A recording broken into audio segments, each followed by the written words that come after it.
গোলগঞ্জত শ্ৰমিকৰ পৰা ধন দাবীৰ অভিযোগত আটক আকবৰ আলী। দাবীৰ ধন বিচাৰি ভয় ভাবুকিৰে হাৰাশাস্তিৰ অভিযোগ। স্বয়ম্ভু পৰ্টেল সাংবাদিকৰ বিৰুদ্ধে গোলগঞ্জ থানাত এজাহাৰ দাখিল। এইবাৰ ধন দাবী কৰি ৰঙাঘৰৰ আলহী হ'ল স্বয়ম্ভু সাংবাদিক আকবৰ আলী। শ্ৰমিক একৰামুল হকে চোৰাংগুৰুৰ কথা খবৰ দিছিল পৰ্টেল সাংবাদিক আকবৰ আলী। পৰ্টেল সাংবাদিক আকবৰ আলীয়ে চোৰাংগুৰু বিচাৰি নাপাই ধন দাবী কৰে শ্ৰমিকজনক। দাবী কৰা ধন নিদিলে শ্ৰমিকজনৰ বিৰুদ্ধে বাতৰি পৰিৱেশন কৰাৰ ভাবুকি প্ৰদান কৰে। সাংবাদিকৰ এনে ধন দাবীত হতভম্ব হৈ পৰে শ্ৰমিক একৰামুল হক। অৱশেষত উপায়হীন হৈ শ্ৰমিক একৰামুল হকে আজি গোলগঞ্জত উপস্থিত হয়। যোৱা 6 জানুৱাৰীত গোলগঞ্জ থানাত এজাহাৰ দাখিল কৰে স্বয়ম্ভু পৰ্টেল সাংবাদিক আকবৰ আলীৰ বিৰুদ্ধে। পিছে গোলগঞ্জ আৰক্ষীয়ে আজি আকবৰ আলীক গ্ৰেপ্তাৰ কৰে। ঘটনাটো মানে কি, মই মানে কামত যাইছোঁ, কামত যাই কিনে মানে পাহাৰত মই দেখা পাইছোঁ মানে 4টা গৰু মানে বান্ধি আছে। 4টা গৰু বান্ধি আছে, এইটো চোৰৰ নে পাইকাৰৰ মই গম নাপাওঁ। মই কামত যাইছোঁ, যাই কিনে মই তাত দেখা পাইছোঁ। আমাৰ তাতে ৰিপৰ্টাৰ আছে, ৰিপৰ্টাৰখনে মই তাক ফোন কৰিছোঁ। তাৰ নাম্বাৰ নাই, তাৰ লগত যে কাম কৰি আছে এই তাক মই ফোন মাৰিছোঁ। ফোন মৰাৰ পিছতে এই কৰিছে কি বেলেগ লগত মানে পঠাই দি আছে, পঠাই দিয়াৰ পিছতে মানে মোক মই কল কাটি দিছোঁ। কল কাটি দিয়াৰ পিছত তাৰপিছত ৰিপিট মোক মানে কল কৰিছে। কল কৰাৰ পিছত মোক কৈছে ক'ত আছে গৰুটো। মই তাক মানে ঠিকনা দিছোঁ, মানে মই যেতে দেখিছোঁ তাত মানে ঠিকনা দিছোঁ মানে এতে আছে, মানে এইটো ৰাস্তা দি যাই কেনেকৈ তাতে আগত আছে। তাৰপিছত মই ঠিকনা দিয়াৰ পিছত এতিয়া মানে মোক দাবী কৰি আছে, মানে তই চোৰ বুলি দাবী কৰি আছে। মইতো ক'লোঁ মইতো চোৰ নহয়।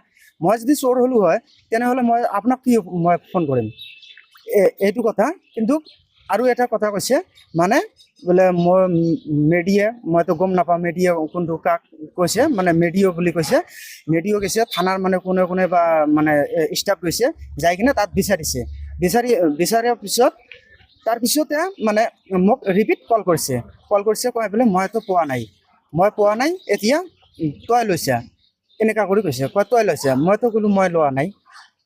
এইটো কথা। তাৰপিছত মোৰ ঘৰত আহিছে আকবৰ আলীয়ে মোৰ ঘৰত আহি কেনে মোক কৈছে, কয় কিবা এটা দিবা লাগিব। মই কি দিম? কয় পইচা দিবা লাগিব। মোৰ পইচাটো মোৰ লগত নাই, মোৰ লগততো পইচাই নাই। কিমান টকা দিছে? কিমান টকা মানে 40,000 টকা।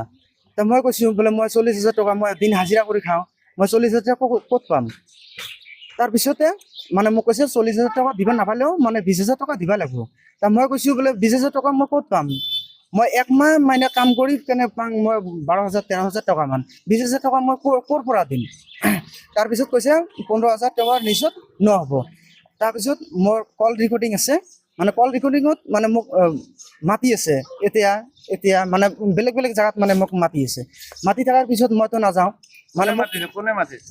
আকবৰ আলীহে মোক মাতি আছে। আকবৰ আলী কি কৰে?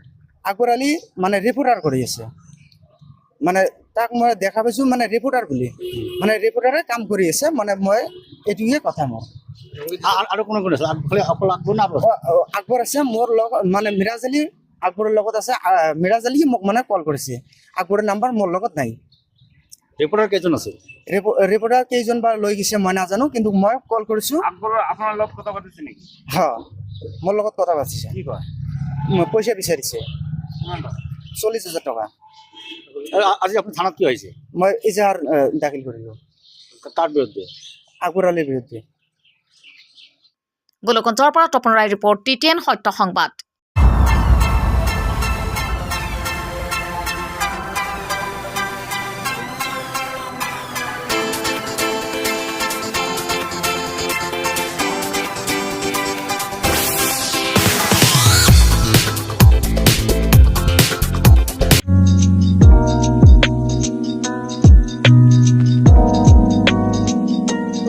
প্ৰত্যেকগৰাকী নাৰীৰ সৌন্দৰ্য বৰ্ধনৰ অলংকাৰৰ বিশ্বাসী প্ৰতিষ্ঠান শ্ৰীকৃষ্ণ জুৱেলাৰ্ছ, বৰপেটা ৰোড।